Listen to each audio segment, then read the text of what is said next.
है, माननीय जीतन राम मांझी जी बिहार में कद्दावर नेता हैं। माननीय प्रधानमंत्री जी ने उन्हें केंद्रीय मंत्री बनाया, तो परिवार जड़ामनी राजनीति तो करेगा ही ना। वो देखेगा, सुनेगा, उनके सुबह से रात तक सेवा करता है, देखता है, कार्यकर्ताओं के बीच रहता है। तो एक आध कहीं हो जाता है तो लोग हल्ला शुरू कर दिए कि परिवारवाद परिवारवाद परिवारवाद थोड़े कहा जाता है। तो हर पार्टी में है, एक आध परिवार लोग लड़ता है। तो दीपा मांझी के नहीं बोल रहे हैं, मतलब कि वहाँ जिनको भी लड़ना होगा उस सब संभावित उम्मीदवार पर विचार किया गया। संसदीय दल के लोगों ने विचार किया और विचार करके इस निष्कर्ष पर पहुंचा, हम लोग 1-2 दिनों में फाइनल कर देंगे और वहाँ हम पार्टी लड़ेगा, हम पार्टी के उम्मीदवार कौन होंगे 1-2 दिनों में हम लोग इसका तय कर लेंगे। नमस्कार, स्वागत आपका लाइव बिहार में। मैं आपके साथ है संजीव सिंह। कि बिहार विधानसभा की 4 सीटों पर उपचुनाव होना है, जिसको लेकर के चुनाव आयोग ने तारीखों का ऐलान कर दिया है। 13 नवंबर को एक तरफ जहां वोटिंग होगी तो वहीं 23 नवंबर को परिणाम सामने आएगा। 4 सीट में से एक इमामगंज है, जहां से केंद्रीय मंत्री जीतन राम मांझी 2020 में चुनाव जीते थे, लेकिन अब वो सांसद बन गए हैं, जिस कारण बस वो सीट खाली हो गया है और एनडीए खेमे में ही वो सीट रहेगा। और एनडीए में बात करें तो जीतन राम मांझी की जो पार्टी है हम पार्टी, उनके खाते में ये सीट जा रही है। और ऐसे में खबर आ रही है कि जीतन राम मांझी की जो बहू है दीपा मांझी, वो यहाँ से चुनाव लड़ सकती है, जिसको लेकर के लगातार राजनीतिक हलचलें तेज हैं। क्या सच्चाई है, तमाम मुद्दे पर बातचीत करेंगे। हमारे साथ बातचीत करने के लिए हम पार्टी के प्रदेश अध्यक्ष हैं अनिल शर्मा जी सीधे जुड़ते हैं। क्या कहेंगे, इमामगंज में आप लोग ने दीपा मांझी को क्या उम्मीदवार बनाया है? देखिए, पार्टी को तो चुनाव वहाँ लड़ना है जी। हम पार्टी एनडीए गठबंधन ने दिया है लड़ने के लिए इमामगंज। उस सीट माननीय जीतन राम मांझी जी 2 बार वहाँ से एमएलए रहे हैं। अभी हम लोग वेट एंड वॉच की स्थिति में हैं। कल हम लोग बैठक किए थे संसदीय बोर्ड का और उसमें सारे उम्मीदवारों पर हम लोग विचार किए हैं, लेकिन इस निष्कर्ष पर नहीं पहुँचे हैं कौन उम्मीदवार वहाँ सीट दिया जाएगा। जो भी है आज कल में फाइनल हो जाएगा 1-2 दिनों में, और तब जा कर के कि अब नामांकन का ही प्रक्रिया शुरू हो गया है, सब चीज़ आपके सामने हो जाएगा। दीपा मांझी की क्या संभावनाएं हैं वहाँ से चुनाव लड़ने की? हम सिर्फ दीपा मांझी के नहीं बोल रहे हैं, मतलब कि वहाँ जिनको भी लड़ना होगा उस सब संभावित उम्मीदवार पर विचार किया गया। संसदीय दल के लोगों ने विचार किया और विचार करके इस निष्कर्ष पर पहुंचा, हम लोग 1-2 दिनों में फाइनल कर देंगे और वहाँ हम पार्टी लड़ेगा, हम पार्टी के उम्मीदवार कौन होंगे 1-2 दिनों में हम लोग इसका तय कर लेंगे। क्योंकि नामांकन का तिथि भी हम लोग तय कर रहे हैं, तो उसके अनुसार हम लोगों को उम्मीदवार ही अभी तय करना होगा। क्योंकि 25 तारीख लास्ट डेट है शायद नामांकन का, 18 से नामांकन शुरू हो गया, तो इसलिए उसी प्रक्रिया के तहत 1-2 दिन में हो जाएगा। और जो कुछ पार्टियां हैं, जैसे जनसुराज की तरफ से जितेंद्र पासवान को उम्मीदवार बनाया गया है, तो वहीं बात करें पिछली बार आरजेडी की तरफ से उदय नारायण चौधरी वहां से उम्मीदवार थे, 2 बार वो जीते भी, लेकिन पिछली बार जीतन राम मांझी जी ने उसको हराया था। अगर इस बार भी फिर अगर उदय नारायण चौधरी आते हैं और जनसुराज ने जिस प्रकार से जितेंद्र पासवान को उम्मीदवार बनाया है, तो ऐसे में कितनी चुनौती होगी आप लोगों के लिए?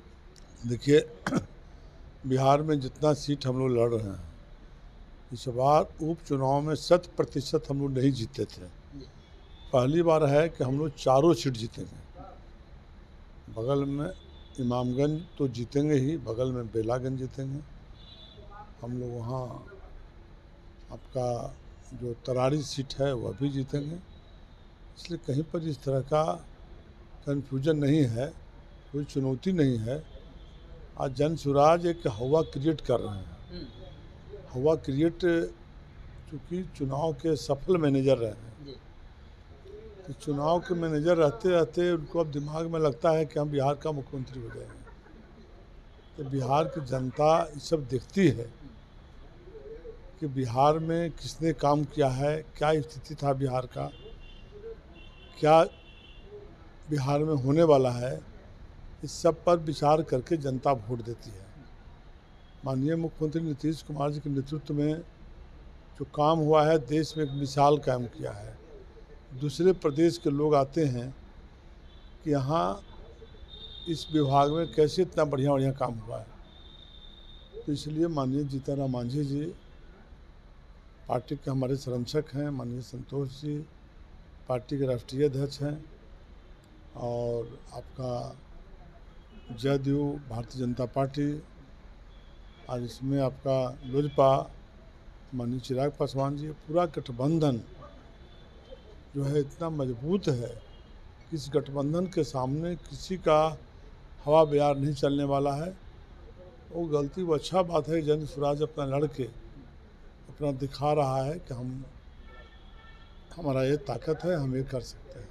राजनीतिक गलियारों में दीपा मांझी को लेकर के सवाल खड़े हो रहे हैं कि आप लोग एक तरफ जहां परिवारवाद पर छूट करते थे, परिवारवाद पर हमला करते थे, लेकिन अब परिवारवाद को का कहीं ना कहीं आप लोग की पार्टी में भी असर देखने को मिल रहा है। लोग कह रहे हैं कि दीपा मांझी जो है वो बहू है जीतन राम मांझी के, ऐसे परिवारवाद पर कहीं ना कहीं आरोप लगता है और घिरता हुआ दिख रहा है, क्या कहेंगे? ये लोग ऐसे लगाते हैं, तरह तरह लगता है। परिवारवाद कहाँ हुआ था? चुनाव हुआ तो 7 सीट हम लोग लड़े थे। 7 सीट में श्री राजेंद्र यादव को सीट मिला था, आपका श्रवण भुइयां को मिला था, ये कौन रिलेशन थे, मुझे सीट मिला था। इस तरह के ठीक है, जो लोग परिवार में हैं, जो बचपन से राजनीति की धारा देख रहे हैं और सुन रहे हैं, जितना उनको राजनीतिक दिलचस्पी होती है परिवार वालों को, तो स्वाभाविक है देश और दुनिया का उदाहरण है कि उनके बाल बच्चे भी राजनीति करते हैं। क्योंकि सुबह से देखते हैं, जैसे हम अपने घर पर बैठे हुए हैं तो सुबह से 500 आदमी आए होंगे, तो हम 500 लोगों से मिले, तो बाल बच्चा परिवार भी देखता है ना, देखता है कि हमारे पिताजी ये काम कर रहे हैं, तो स्वाभाविक प्रवृत्ति हो जाती है उसको राजनीति में इंटरेस्ट लेने का। खुले मैदान में इंटरेस्ट नहीं लेता है, लेकिन जो लोग आ रहे हैं कार्यकर्ता, उनसे बात करना, उनका तकलीफ़ सुनना, उनका दुख सुनना, उनके प्रति सहानुभूति रखना। तो इसी घर में कोई परिवार का, तो हम लोग 7 सीट लड़े थे, तो 7 सीट में क्या परिवार था? वो समधी जो थी, तो समधी पहले से विधायक थे। माननीय मुख्यमंत्री नीतीश कुमार जी ने उनको टिकट दिया था जदयू से। तो ऐसा तो नहीं है। माननीय संतोष मांझी जी जब शुरू किए राजनीति, तो उसके पहले भारतीय जनता पार्टी उनको पार्लियामेंट का टिकट दे रहा था गया में 2009 में। तो पिताजी को छोड़ के अलग नहीं हटे। अब पिताजी को छोड़ के अलग नहीं हटे तो राजनीतिक व्यक्ति थे, दिल्ली में JNU से पास किए, PhD किए और गया कॉलेज में प्रोफेसर हैं। तो ऐसा तो नहीं है कोई लेमैन के ला दिए, और सबका अपना इतिहास पृष्ठभूमि है। उस पृष्ठभूमि को देखिए, उस परिवार का क्या रहा है। तो स्वाभाविक है, माननीय जीतन राम मांझी जी बिहार में कद्दावर नेता हैं। माननीय प्रधानमंत्री जी ने उन्हें केंद्रीय मंत्री बनाया, तो परिवार जड़ामनी राजनीति तो करेगा ही ना। वो देखेगा, सुनेगा, उनके सुबह से रात तक सेवा करता है, देखता है, कार्यकर्ताओं के बीच रहता है। तो कादू कहीं हो जाता है तो लोग हल्ला शुरू कर दिए कि परिवारवाद परिवारवाद परिवारवाद थोड़े कहा जाता है। तो हर पार्टी में है, कादू को परिवार लोग लड़ता है। तो कुछ एक आखिरी सवाल रहेगा। उदय नारायण चौधरी जी पिछली बार हार गए थे, जनता ने उसको नकार दिया था। इस बार यदि RJD वहाँ से अपना कैंडिडेट अगर बदलती है तो क्या चुनौती होगी आप लोग के लिए? हाँ, वहाँ कोई चुनौती नहीं है। अभी लोग जानता है, सबकी नज़र माननीय जीतन राम मांझी जी के प्रति है। माननीय प्रधानमंत्री से आग्रह करके चुनाव में इतना कम टाइम में 3 महीना के दरमियान एक कॉरिडोर आपका अमृतसर से लेके आपका गया तक, औद्योगिक क्षेत्र के हेडक्वार्टर गया में, और आपका कॉरिडोर आपका विष्णुपद और बोध गया, जितना जनता की आशा था उससे ज़्यादा देने का काम किया। तो इतना तेज़ी से काम होना, कोई उद्योग जो बाहर में जा रहा था आपका गोवा में, वह आपका गया में खुला। जनता को सिर्फ ये कहने के लिए कि जीतन मांझी जी परिवारवाद कर दिए, एक आध को परिवार हो गया तो इस पर परिवारवाद पर प्रश्न चलने लग गया। जनता को भरोसा है कि माननीय जीतन राम मांझी जी ने जो काम किया है और उतना कम टाइम में ये जो काम कर देंगे चूँकि दूसरा कर नहीं सकता है, इसके लिए और आकर्षण हो गया है इनके प्रति, और लोगों को हो गया है कि हम माननीय जीतन राम मांझी जी के जो उम्मीदवार हों कैसे हम वोट दें, जितावें कि हमारा जो कार्य चल रहा है इतना तेज़ी से। अच्छा, दूसरे को जिता के वहाँ क्या करेगा? वहाँ इसके पहले इतना सांसद हुए, एक सांसद का कोई नाम बतावे 75-80 वर्ष में एक सांसद से कोई बड़ा योजना ला सके, बड़ा काम हो सका। प्रधानमंत्री किसी के नॉमिनेशन में आए, अब प्रधानमंत्री नॉमिनेशन में आके जिस योजना की घोषणा करते हैं उसका 2 महीना के अंदर कार्यान्वित होता है, तो जनता को आस जग गया है कि गया में बहुत कुछ करना है।